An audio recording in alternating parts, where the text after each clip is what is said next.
Si le péché était rouge de sang, il deviendra blanc comme la neige. Si le péché était rouge de sang, il deviendra blanc comme la neige. Et ce qui est rouge comme l'écarlate sera comme la laine. Comme la laine. Si le péché est rouge comme le sang,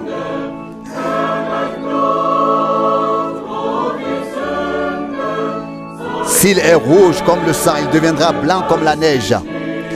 Il deviendra blanc comme la neige.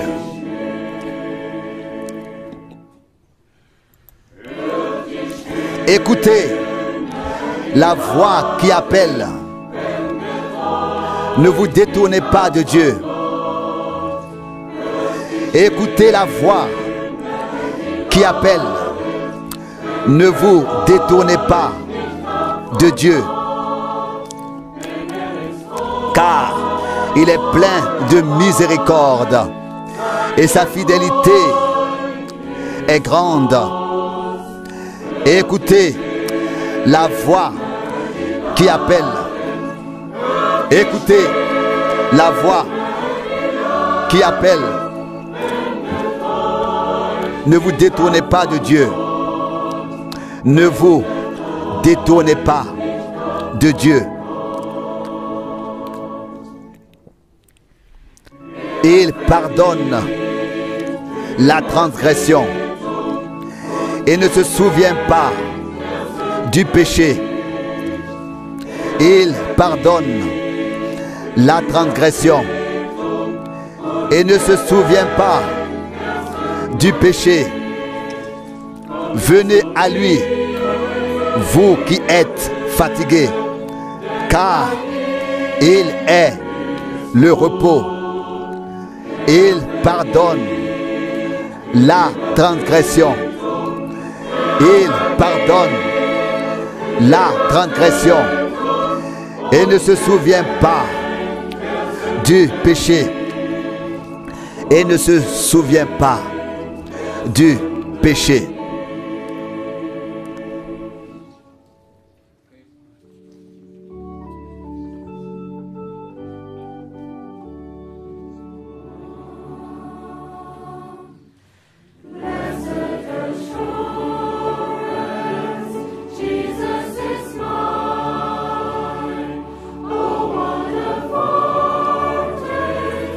Glory divine, heroes of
Nous saluons tous les frères et sœurs du monde entier. Au nom du Seigneur Jésus-Christ, pour l'émission de l'observation de la parole avec Frère Franck. Nous sommes reconnaissants à Dieu pour cette émission. Pour ces émissions, si Dieu le veut, nous entendrons également ce matin un service de guérison avec Frère Branham. Puisse le Seigneur bénir tous les auditeurs et même tout son peuple dans le monde entier, les fortifier dans la foi et les préparer à la venue du Seigneur. Je lis une parole de l'Écriture tirée de Romains 16, du verset 25. Romains 16, du verset 25. Mais à celui qui a la puissance de vous affermir dans la foi, selon ma proclamation du salut et la prédication de Jésus-Christ, selon la révélation du mystère qui a été gardé secret pendant l'éternité, mais qui a été maintenant annoncé et même proclamé par les écrits prophétiques selon l'ordre du Dieu éternel à toutes les nations païennes pour produire l'obéissance de la foi. À lui, seul Dieu sage, soit la gloire dans toute l'éternité par Jésus-Christ. Amen. S'il te plaît, frère Franck. Chers frères et sœurs dans le Seigneur, nous devons tous relire cette parole encore une fois et peut-être 2 ou 3 fois même pour nous rendre compte de ce qui se passe à notre époque. Que vraiment le grand mystère que Dieu porte à son achèvement en Christ en notre temps était resté caché de toute éternité, mais qui nous a été révélé par grâce. Nous vivons effectivement dans une période très particulière. Et on peut vraiment dire, c'est le dernier message adressé à l'Église du Dieu vivant avant le retour de Jésus-Christ. Nous avons reçu de très nombreuses salutations de tous les peuples, de toutes les langues, également d'Autriche, de Suisse et de la mer Baltique. Nous recevons des salutations de partout et nous les transmettons simplement à tous, dans tous les peuples, langues et nations. Nous avons entendu dire que ce mystère de Dieu, l'ensemble du plan de rédemption, le plan de salut de notre Dieu, arrive à son terme et nous pouvons y prendre part. Lisons encore quelques passages bibliques qui devraient tous nous fortifier dans la foi. Et puisse-t-il vraiment en être ainsi, que tous accordent leur foi à Dieu et sachent que ce n'est pas la parole des hommes que nous proclamons, mais la sainte parole de Dieu. S'il te plaît. Nous lisons de Romains 1, le chapitre 1, Romains chapitre 1, versets 1 et 2.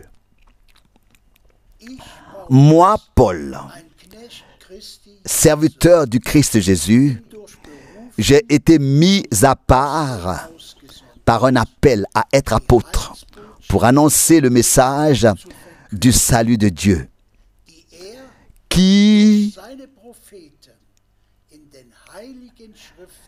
avait été promu auparavant de la part de Dieu par ses prophètes dans les Saintes Écritures. Rendons grâce au Seigneur. Frères et sœurs, ce n'est pas faire preuve d'arrogance que de dire cela aujourd'hui. Moi, frère Franck, serviteur de Jésus-Christ, j'ai été appelé le 2 avril 1962 à porter le message divin du salut à toutes les nations et à proclamer ce que Dieu a fait confirmer dans les Saintes Écritures par les prophètes, puis dans le Nouveau Testament par les apôtres. Frères et sœurs, nous ne proclamons pas la parole des hommes, nous proclamons la parole sainte et éternelle de Dieu, et celui qui est né de nouveau pour une espérance vivante et qui a reçu la nouvelle vie divine, la vie éternelle, recevra et acceptera ce que Dieu a à nous dire par sa parole. Poursuivons notre lecture. Nous lisons le verset 13 de 1 Thessaloniciens chapitre 2. 1 Thessaloniciens chapitre 2 du verset 13.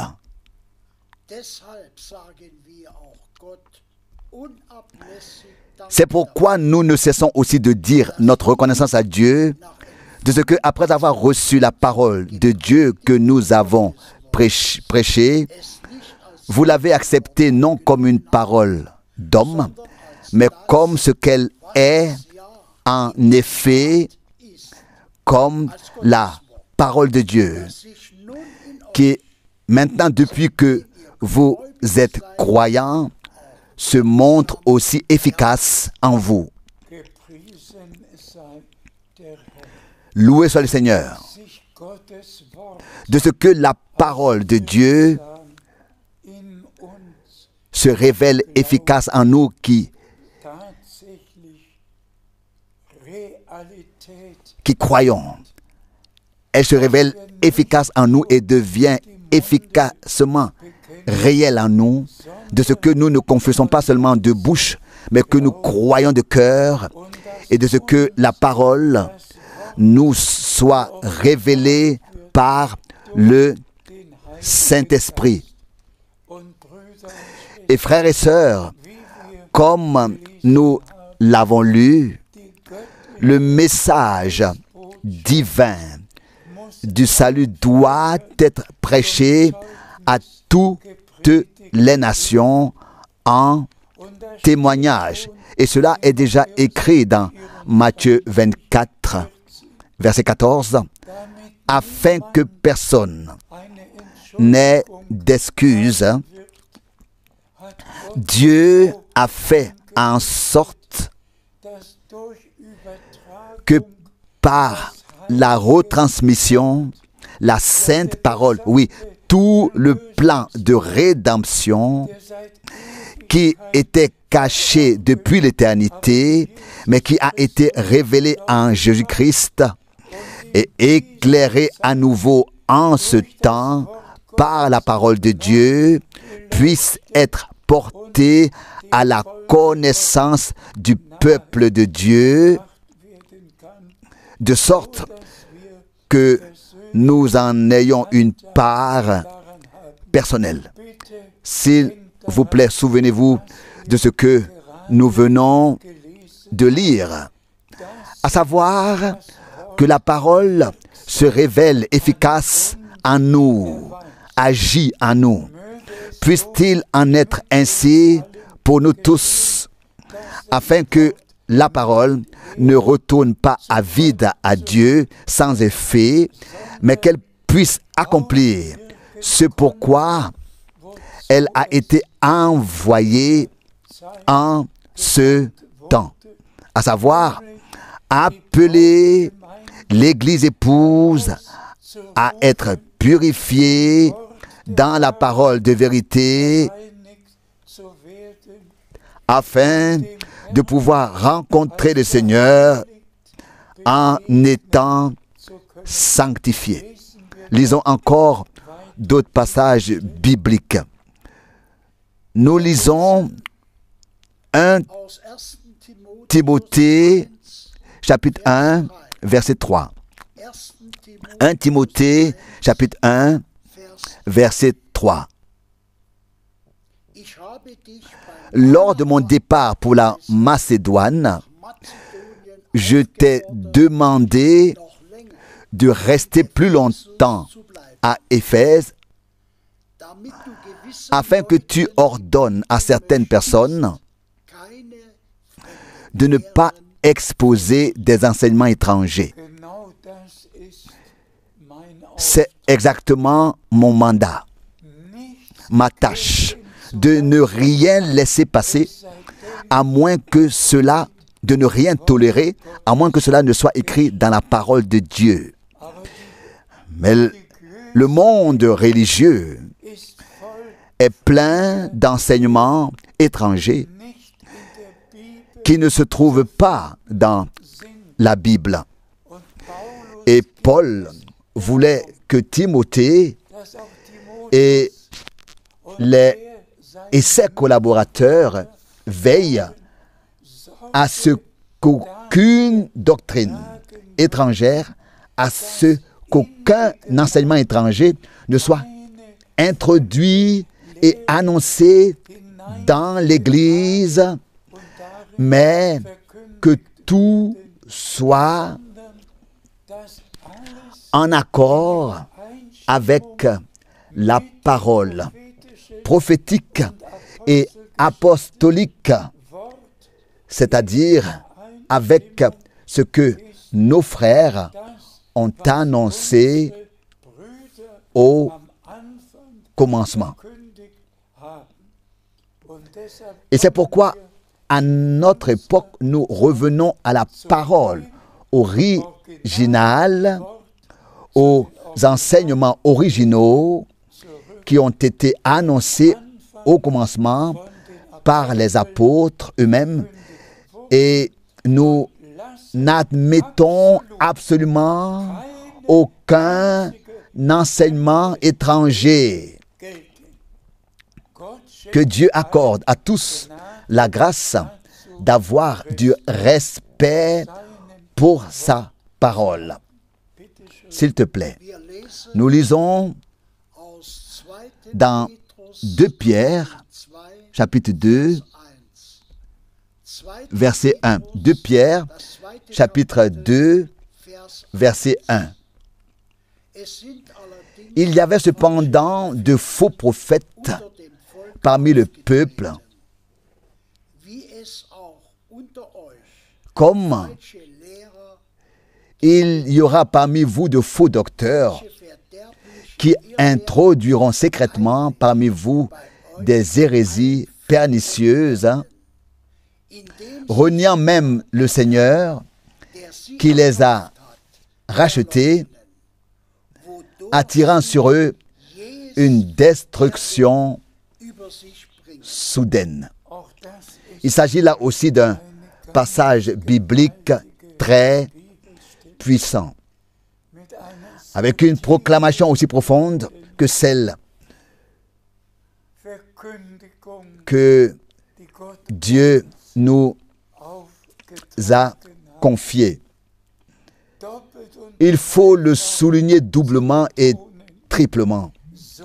De même qu'il y a eu en Israël de faux prophètes qui ont égaré le peuple, nous avons assisté à la même chose depuis la naissance de l'Église du Nouveau Testament. Pensons à la première lettre d'envoi dans Apocalypse chapitre 2. Tu as éprouvé ceux qui se faisaient passer pour des apôtres et tu as trouvé en eux des menteurs. Et tout ce qui nous est rapporté dans les 7 lettres envoyées aux églises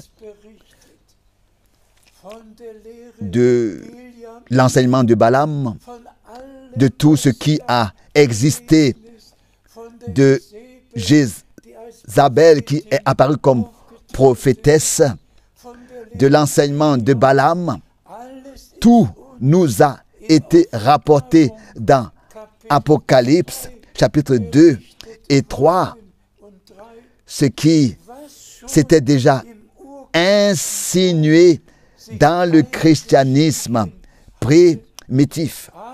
Mais laissez-moi insister sur ce point. Le véritable enseignement des apôtres nous est resté et nous en remercions Dieu le Seigneur. Que celui qui veut croire ce que Balaam a dit ou ce que n'importe qui a dit, qu'il le fasse. Nous croyons Dieu et la parole de Dieu tout seul. Mais s'il vous plaît, chers frères et sœurs, ne prenez pas ces choses à la légère, mais prenez-les à cœur. Et soyez reconnaissants que Dieu le Seigneur ait envoyé à notre époque un grand homme de Dieu qui ne nous a pas annoncé ce qu'Athanase ou un quelconque père ou docteur de communauté religieuse a annoncé, mais la pure et sainte parole de Dieu telle que les apôtres et les prophètes l'ont annoncée. S'il te plaît, nous lisons de Jacques 5, versets 19 et 20. Jacques 5, versets 19 et 20. Mes frères, si quelqu'un parmi vous s'est égaré loin de la vérité et que quelqu'un l'amène à se repentir, le verset 20, qu'il sache, celui qui convertit un pécheur de son égarement sauvera ainsi son âme de la mort et couvrira une multitude de péchés. Cette parole aussi doit également être soulignée et cela fait partie de ma prédication que je ne condamne personne. Je ne condamne pas celui qui s'est égaré. Mais je voudrais, au nom de Jésus-Christ, que tous ceux qui ont introduit des faux enseignements soient ramenés, car nous avons pu le constater dans le texte biblique, les faux enseignements mènent à la mort spirituelle. Seul ce qui vient de Dieu mène à la vie. Et c'est pourquoi notre Seigneur a dit, les paroles que je vous adresse sont esprit et vie. Encore une fois, je le dis de la part de Dieu, agissant de sa part, au nom de Jésus-Christ, que tous les frères qui se sont égarés, qui ont aussi mal compris ce que frère Branham a dit, et qui ont égaré ainsi les gens, doivent revenir tous, et vraiment en ce dernier moment, avant le retour de Jésus-Christ, se laisser soumettre et se laisser corriger sous la main puissante de Dieu et revenir ainsi au Seigneur. Et revenir au Seigneur. Car pour Dieu, seul est valable ce qu'il a dit et promis. S'il te plaît. Nous lisons dans Actes des Apôtres, chapitre 3, versets 20 et 21. Actes des Apôtres, chapitre 3, versets 20 et 21. Je lis du verset 20. Afin que des temps de rafraîchissement viennent de la part du Seigneur et qu'il puisse envoyer celui qui vous a été désigné comme oint, Jésus. Nous attendons le temps du rafraîchissement, de la revitalisation par le Saint-Esprit. Et Dieu a fait en sorte que nous soyons ramenés par l'Esprit, car l'Esprit Saint ne tombera que sur le groupe racheté par le sang. C'est ainsi que, tel que l'Église a commencé, lorsque ceux qui avaient reçu et accepté la rédemption se sont rassemblés pour vivre la promesse que le Seigneur leur a faite après sa résurrection.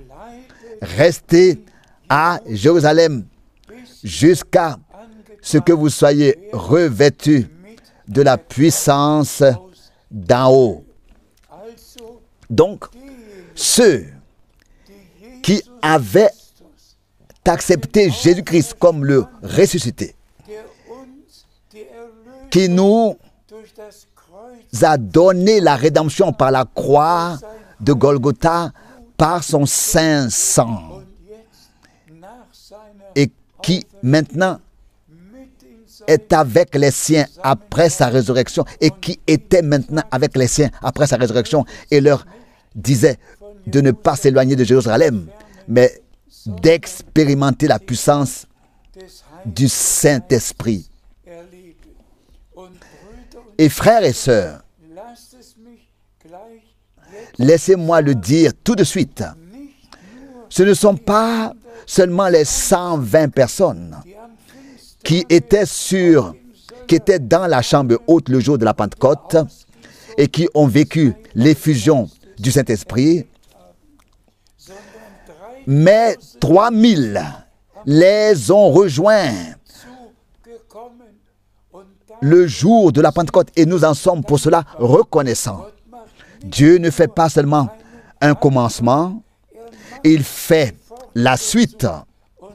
Et c'est ce qui se passe aussi à notre époque. Dieu a fait un nouveau départ. Il a envoyé son serviteur et prophète promis Il nous a appelés à sortir de toutes les faux enseignements qui se trouvent dans les communautés dites chrétiennes et nous a ramenés à la parole, nous a ramenés dans la parole afin que maintenant, le temps du rafraîchissement, du renouveau, de la revitalisation par une effusion du Saint-Esprit avant l'enlèvement puisse maintenant avoir lieu. Notre Seigneur et Rédempteur, loin, veut nous oindre comme ses enfants. Lui, le Rédempteur, nous les rachetés. Lui, le oint et nous les oints. Les oints du Saint-Esprit, car c'est ainsi qu'il est écrit. Frères et sœurs, nous allons bientôt faire l'expérience de Dieu d'une manière formidable. S'il te plaît. Nous lisons le verset 21, Actes chapitre 3. Il faut que le ciel le reçoive jusqu'au temps du rétablissement de tout ce que Dieu a annoncé par la bouche de ses saints prophètes depuis les temps anciens. Remercions le Seigneur. Cela fait tout simplement partie du fait que notre Rédempteur attend dans le ciel que sur cette terre, maintenant, l'Église épouse soit rétablie dans son état originel, que tous fassent leurs expériences divines et spirituelles, vivent une véritable conversion, vivent une nouvelle naissance, vivent un renouveau, un renouvellement, vivent un baptême du Saint-Esprit, vivent le scellement du Saint-Esprit. Le Seigneur attend que vienne le temps où tout cela se produira à nouveau, sera rétabli de nouveau dans l'Église. Et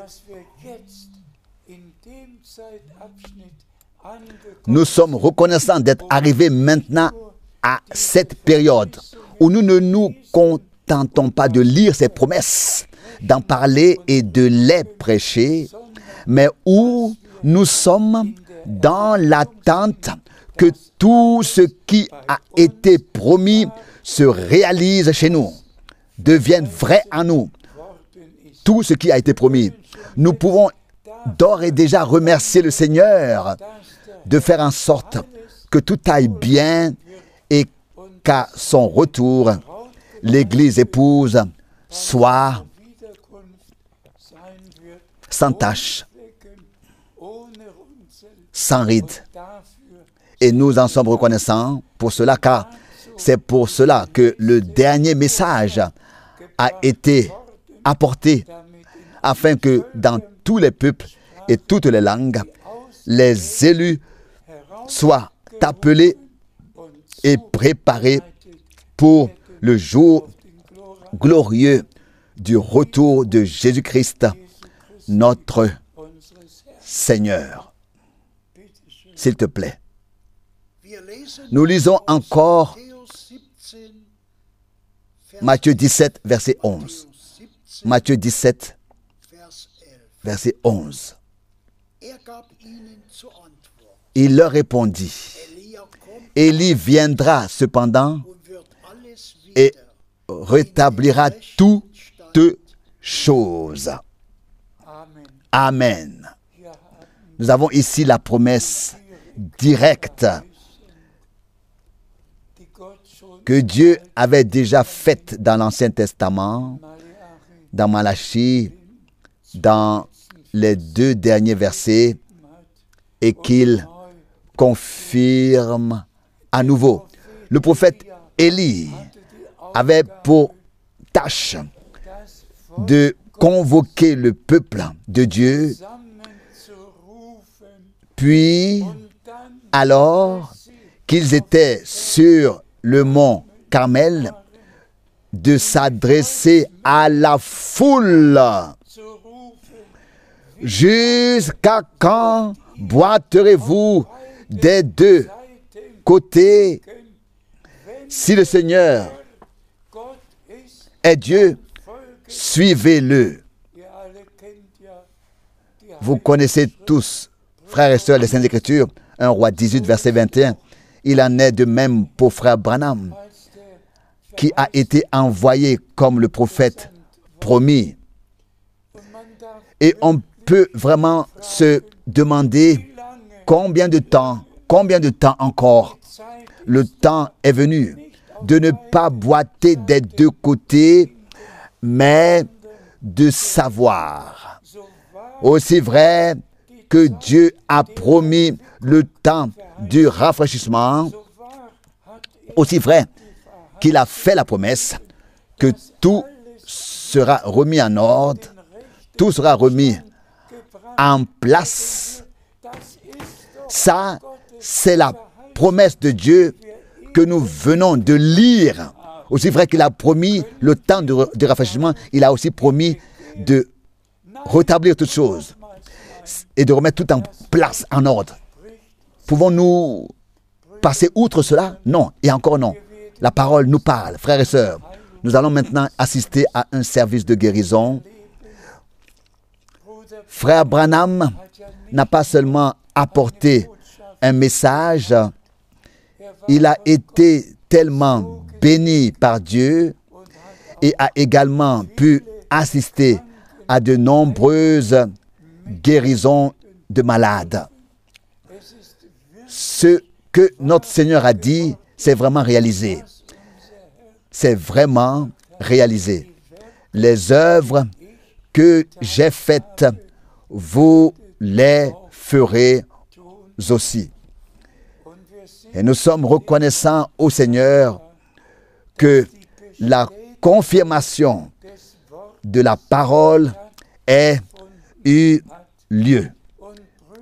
Et frères et sœurs, lorsque frère Branham mentionne la lumière surnaturelle qui est venue sur une personne pendant la prière pour les malades, rappelez-vous que Dieu est surnaturel et qu'il peut faire briller une lumière surnaturelle. Il a été avec le peuple d'Israël, selon Exode 13, les 2 derniers versets. Le jour dans la colonne de nuée, la nuit dans la colonne de feu, et il a éclairé le chemin du peuple de Dieu de manière surnaturelle par une lumière surnaturelle. Et lorsque Paul, dans Acte 9, raconte qu'à midi, sur le chemin de Damas, il a vu une lumière surnaturelle apparaître devant lui. Vous connaissez tous l'histoire de la conversion de Saul qui est devenu Paul. Et si vous allez ensuite aux Actes des Apôtres, chapitre 12, Jacques a été assassiné, Pierre a été mis en prison, lié de chaînes. Et soudain, à minuit, une lumière surnaturelle vint et l'ange du Seigneur est entré dans la pièce et Pierre a été libéré de ses chaînes. Toutes les portes s'ouvrirent et il fut conduit dehors. Frères et sœurs, Jésus-Christ est le même et il parle. Je suis venu en ce monde comme une lumière, afin que quiconque me suit ne demeure pas dans les ténèbres, mais est la lumière de la vie. Donc, Dieu a confirmé le message et les services de guérison ont en effet été vécus par des centaines de milliers de personnes depuis plus de 30 ans. Et par la grâce, j'en fais également partie. Que Dieu vous bénisse maintenant. Écoutez attentivement, croyez et remerciez le Seigneur, car vous aussi, vous êtes guéris. Tout est vraiment arrivé. Le salut et la guérison, le pardon et la délivrance, la rédemption totale dans l'esprit, dans l'âme et le corps a été accomplie pour nous tous sur la croix à Golgotha. Que Dieu vous bénisse, que les malades soient guéris, que les perdus soient sauvés, que ceux qui sont liés soient libérés. Soyez bénis au nom saint de Jésus.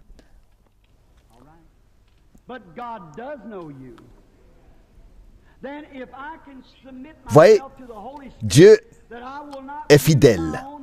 Et si je me mets à la disposition du Saint-Esprit de telle sorte qu'il puisse prendre un contrôle total sur moi, voyez, alors ce n'est pas moi, c'est lui. Est-ce que c'est la femme? Nous sommes des étrangers l'un pour l'autre, n'est-ce pas? Mais Dieu connaît cette femme. Et il me connaît. Je ne la connais pas, elle ne me connaît pas. Mais Dieu nous connaît tous les deux. Elle a quelque chose qui l'a fait venir ici. Je ne peux pas savoir ce que cette femme a. Peut-être a-t-elle des problèmes financiers, peut-être dans sa famille, je ne sais pas. Je pourrais dire, femme, alléluia, le Seigneur te guérit. Et je pourrais dire, alléluia, tu es malade, alléluia, tu vas guérir. Je pourrais le faire. Et si elle le croyait, cela pourrait arriver. Pourquoi pas?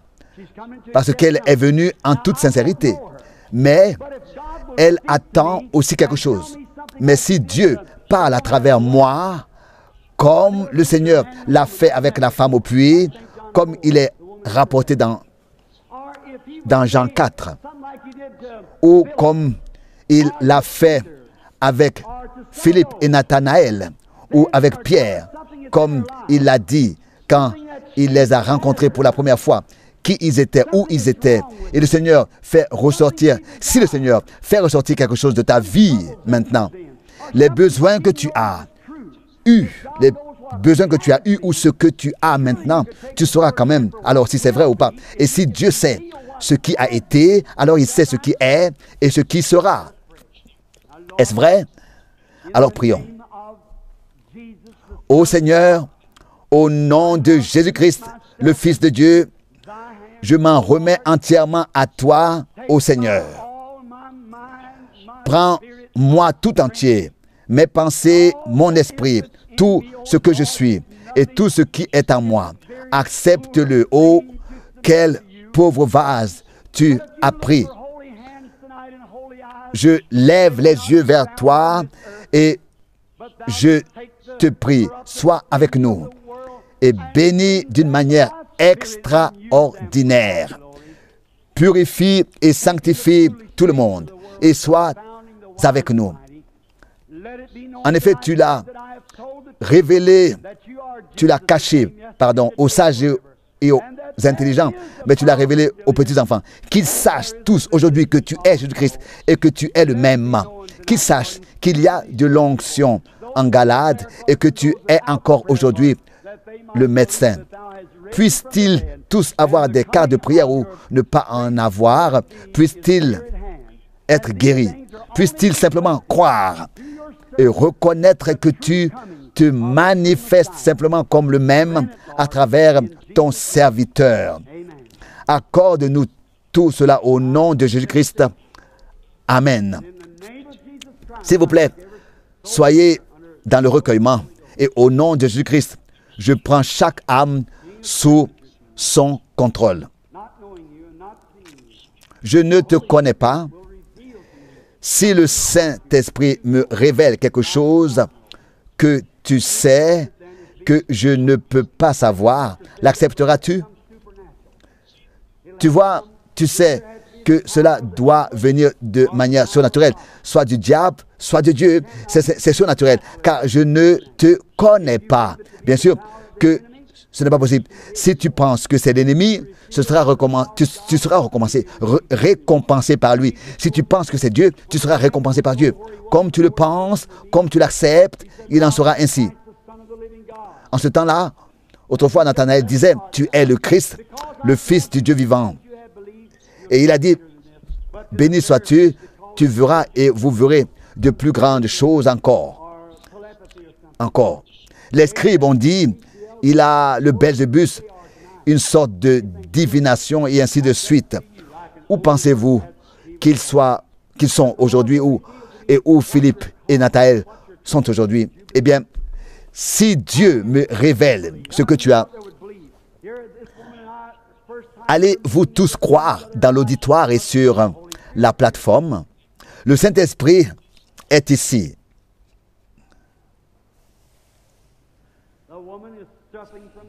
Cette femme souffre de nervosité. Je dois prier pour cela.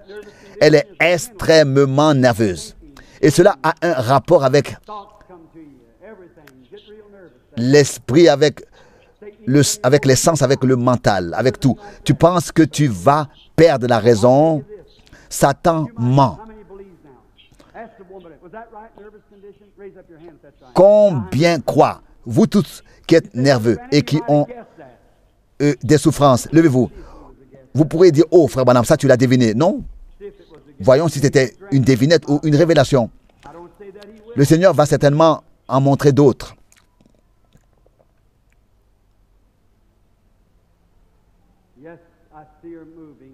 Oui, je vois que tu bouges et qu'il semble que tu m'aies quitté.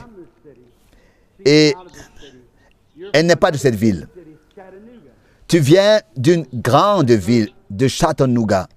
C'est vrai. Crois-tu que Dieu sait qui tu es? Tu t'appelles Cléo et tu es Madame Cléo Dugan. Dugan est ton nom de famille.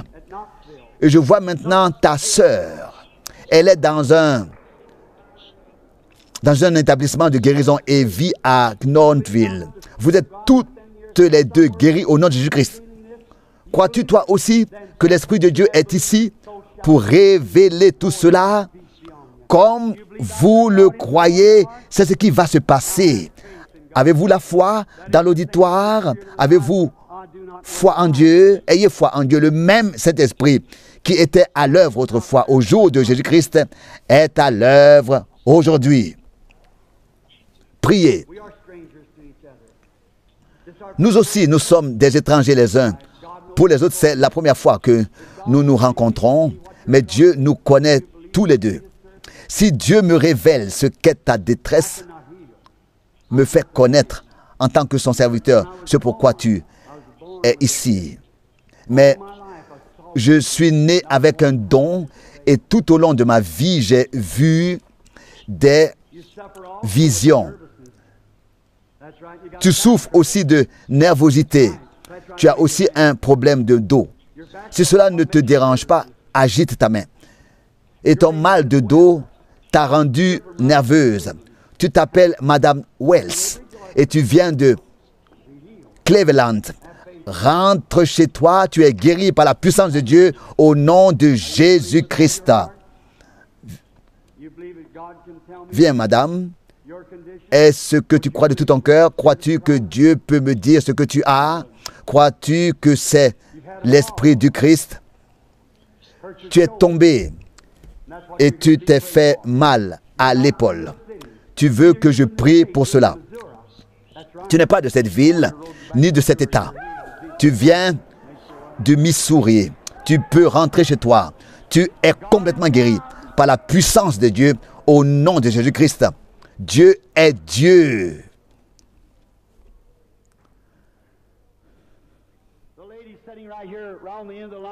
La femme qui est assise là-bas, au bout de la rangée, elle prie.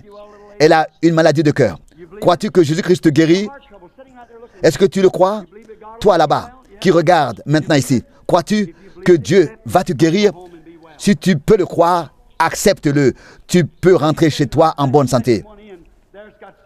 La femme, en deuxième position dans le rang, dans la rangée. Crois-tu que Dieu va te guérir? Tu as une maladie d'estomac. Jésus-Christ t'a guéri. As-tu une carte de prière? Non, tu n'en as pas besoin. Dieu t'a déjà guéri. Qu'est-ce qu'elle a touché? Elle a touché le souverain sacrificateur dans la foi. Elle a touché Jésus-Christ, le Fils de Dieu. Et il a de la compassion pour nous. Je demande à toute l'assemblée de croire ce que disent les Saintes Écritures. L'Esprit de Dieu est présent. Ne doutez pas. Ayez foi en Dieu. Femmes, nous sommes aussi des étrangers les uns pour les autres. C'est vrai, lève la main. Merci. Quand Dieu me révélera ce que tu as, croiras-tu que je suis le prophète de Dieu et son serviteur? Crois-tu que c'est l'Esprit de Dieu? Entre moi et la femme, il y a la lumière. Oui, juste entre nous deux. Vous voyez la lumière? La lumière se déplace vers la femme. Elle n'est pas là pour elle-même, mais pour quelqu'un d'autre. Et plus précisément pour sa fille adoptive. Et elle n'est pas ici, elle vit en Georgia. Et elle aussi est nerveuse. Et elle a un terrible défaut d'élocution. Et je vois une ombre au-dessus d'elle. Elle est encore pécheresse, elle n'est pas encore sauvée. C'est ainsi parle le Seigneur. Acceptes-tu, alors crois qu'elle est guérie et sauvée au nom de Jésus-Christ. Ta fille adoptive. Crois-tu, femme? Crois-tu que Dieu peut me dire quelle est ta détresse et me montrer pourquoi tu es ici? Tu es ici? Un moment, quelqu'un a touché le Seigneur avec foi. Le monsieur âgé assis là-bas, il a un problème à la jambe.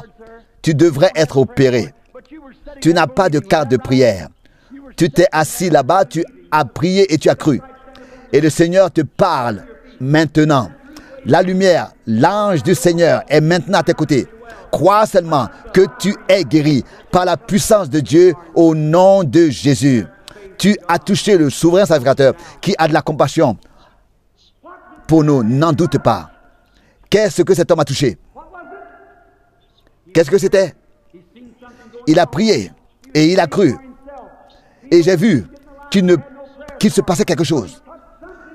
Et il n'a même pas de carte de prière. Il n'est même pas sur la plateforme, dans la ligne de prière. Mais il a cru. L'ange du Seigneur se tenait là. La lumière était sur lui. Et les médecins voulaient opérer sa jambe. Crois de tout ton cœur. Tu n'as plus besoin d'opération. Croyez-vous tous que Dieu est présent, qu'il est là en esprit, ici. Il est Dieu.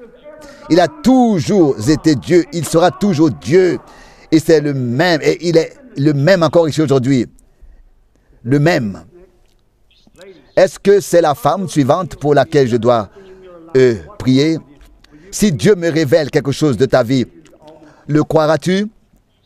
Le croiras-tu?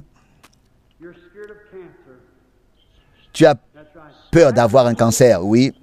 Tu as été opéré du sein et tu as peur que le cancer revienne. Eh bien, si c'est vrai, lève la main pour que les gens le voient. Il y a pourtant de l'onction en Galade. Le médecin est ici. Tu n'as pas besoin d'une autre opération. Tu es guéri par la puissance de Dieu. Dieu a fait la première opération dans le jardin d'Éden quand il a retiré Ève, la bien-aimée d'Adam. Tu n'as plus besoin d'opération. Marche, va dans la foi, tu es guéri par la puissance de Dieu au saint nom de Jésus. Je sens que quelqu'un dans l'assemblée pense que je lis dans les pensées. S'il m'est révélé qui est cette personne, je le dirai. Je le dirai.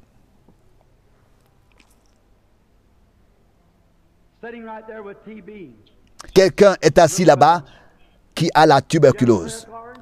Un homme jeune, un jeune homme. As-tu une carte de prière? Non, pas du tout, mais tu as la tuberculose. Le grand médecin est proche de toi. Cher monsieur, tu as touché le souverain sacrificateur. Lève-toi et remercie Dieu. Tu es guéri de la tuberculose, de ta tuberculose, par la puissance de Dieu, au nom de Jésus. Que cet homme vienne donc ici. Toi, ici. Mets ta main dans la mienne. S'il te plaît. Quand Dieu me révélera ce que tu as, croiras-tu que Jésus-Christ est le même et qu'il est présent? Tu as une maladie asthmatique. Que cette maladie te quitte maintenant. Je ne l'ai même... Je ne l'ai pas du tout regardé. Écoute, si tu crois que ton mal de cœur te quitte, tu peux toi aussi partir d'ici. Toi aussi tu as de l'asthme. Ne doute pas. Mais crois. Croyez-vous de tout votre cœur? Et toi, crois-tu de tout ton cœur? Tu n'as plus besoin d'opération. Toi aussi, tu es guéri. Tu peux aller manger ton repas du soir. Tu es guéri. Oh, une telle foi. Toi aussi, tu peux être guéri. Crois seulement que c'est déjà fait. C'est déjà arrivé. Toi aussi, tu n'as pas besoin d'être opéré. Ta tumeur a été enlevée. Tu es guéri. Crois-tu que ton mal de dos est guéri? Alors va ton chemin et réjouis-toi. Vous croyez tous maintenant, êtes-vous satisfaits que Jésus-Christ se manifeste si puissamment au milieu de nous comme étant le même? Allez simplement remercier le Seigneur. Il l'a déjà fait. Vous êtes tous guéris. Combien le croient? Vous, dans toute l'assemblée, il y a de l'onction en Galade. Y a-t-il un médecin? Est-il présent? Il est le grand médecin. Le grand médecin est maintenant proche de nous. Vous, ici, devant, sur les brancards, dans les fauteuils roulants, les chaises roulantes, tout ce que vous avez, quoi que vous ayez, je le vois maintenant. Toi là-bas, tu crois? Crois-tu que Dieu est présent? Si je pouvais te guérir, je viendrais et je le ferais. Mais je crois que tu es déjà guéri. Jésus-Christ l'a déjà fait. Et quand il le révélera par son Saint-Esprit, et l'accepteras-tu? L'accepteras-tu? S'il te plaît, regarde ici. Je le dis, non pas pour être quelque chose, mais comme Pierre et Jean le disaient alors. C'est simplement arrivé. C'est arrivé.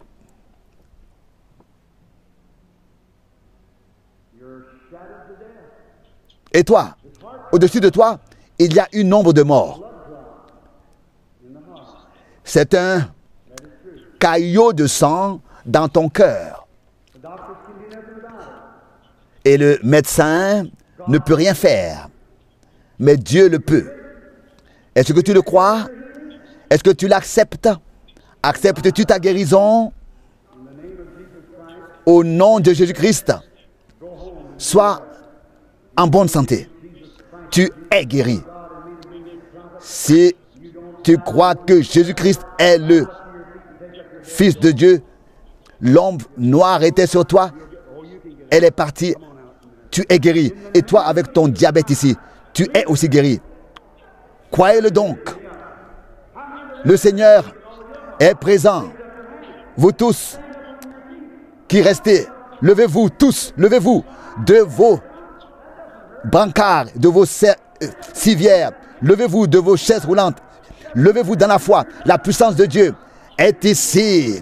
Jésus-Christ est le même vous êtes guéris. Croyez-le. Agissez en conséquence.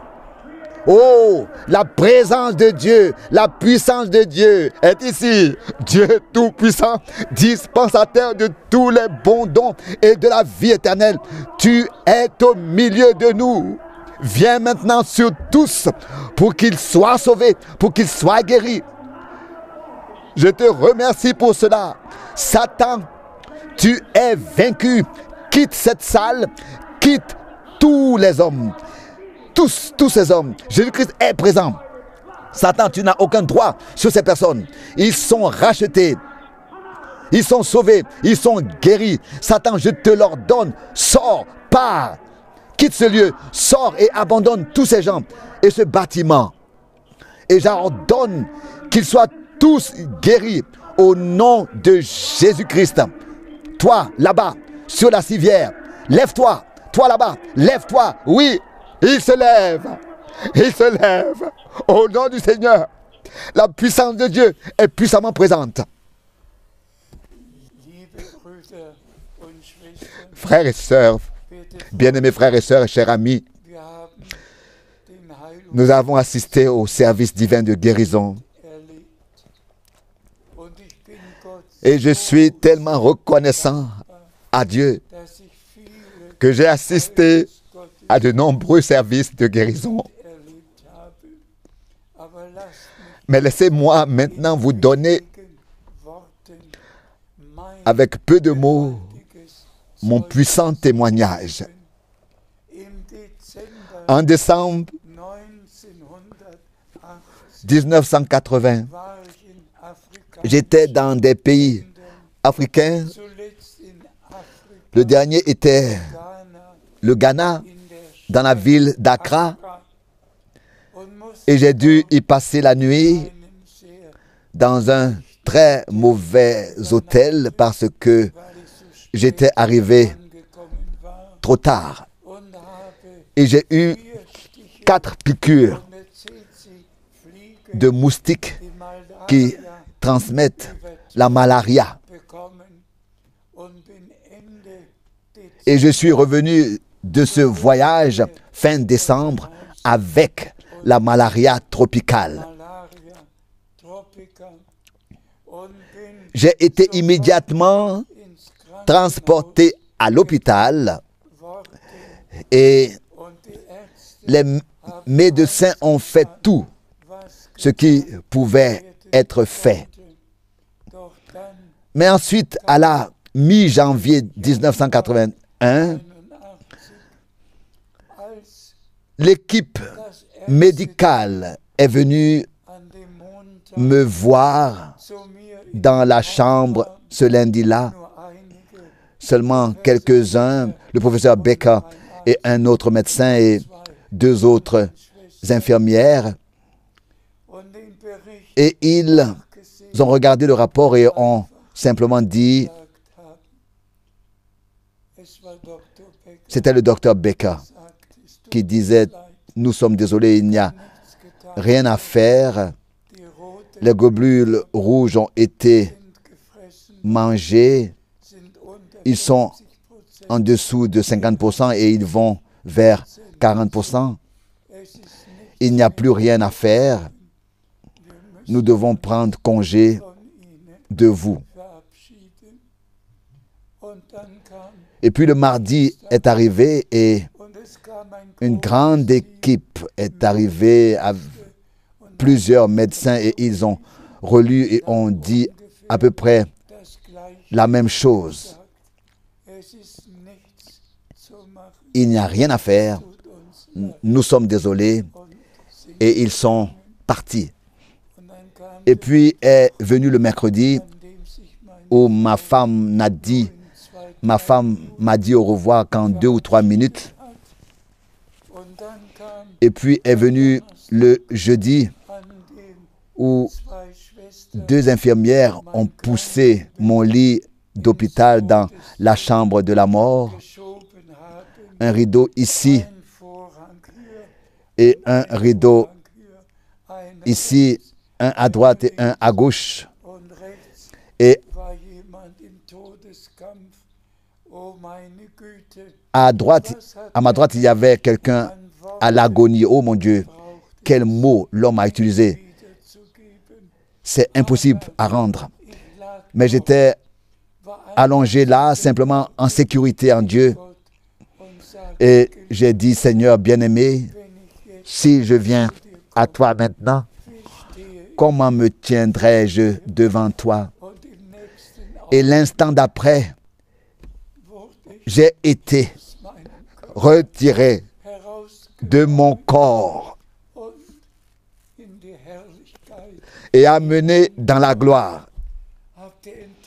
J'ai assisté à l'enlèvement. J'ai vu la troupe vêtue de blanc. Tous étaient jeunes. Toutes les sœurs avaient de longs cheveux qui pendaient en arrière. Tous les frères, tout était là. Et les vêtements brillaient. Ils n'étaient pas seulement blancs, ils brillaient. Oh, je pourrais vous décrire et vous restituer toute la procédure. Tous les yeux étaient d'abord tournés comme vers l'ouest, puis tous se tournèrent vers l'est, puis tous se tournèrent vers le haut. Et voici que l'instant d'après, nous avons été soulevés de la terre, c'est-à-dire que nous étions rassemblés dans le domaine de l'air aérien et que nous avons été soulevés de là. Et après, on ne peut pas dire, après quelques instants, j'ai regardé encore un peu plus haut et j'ai vu la nouvelle Jérusalem. C'était le plus grand jour de ma vie. À la mi-janvier, ce vendredi-là. Que le Seigneur soit simplement remercié pour le fait que je n'ai pas seulement assisté à des services de guérison, mais que j'ai vécu une guérison divine. Que le Seigneur soit remercié. Frères et sœurs, soyez fortifiés, soyez bénis. Vous les malades, soyez guéris par la puissance de Dieu, par le sang versé sur la croix à Golgotha. Et nous chantons, il y a de la puissance dans le sang, il y a de la puissance dans le sang.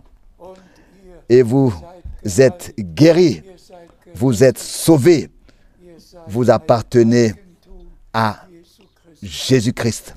Remerciez Dieu pour la rédemption totale, pour le dernier message, pour ce que Dieu a fait en notre temps. Remerciez-le déjà pour ce qu'il va encore faire. Et nous sommes dans une grande attente. Et nous serons témoins de tout ce que Dieu fera encore. Loué soit son nom glorieux. Amen.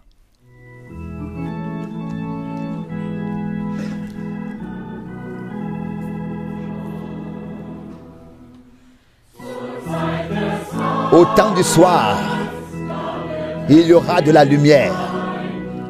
Quand les hommes seront égarés, loin de la parole de Dieu, alors il enverra l'esprit d'Élie pour conduire l'épouse au lieu de refuge éternel. Au temps du soir, quand la parole brillera et que les fléaux tomberont sur la mer et sur la terre, alors il appellera, lui mon Seigneur et Sauveur, la poussière à la vie dans un vêtement de lumière. Au temps du soir, quand la lumière brillera et que l'ombre obscurcira cette vallée de la terre. C'est alors que résonnera la trompette de la fête pour amener l'épouse au festin de noces. Au temps du soir, quand la parole est accomplie et que les hommes s'évanouissent dans la lumière, alors les bienheureux, pleins d'adoration, verseront des larmes de joie en voyant leur roi.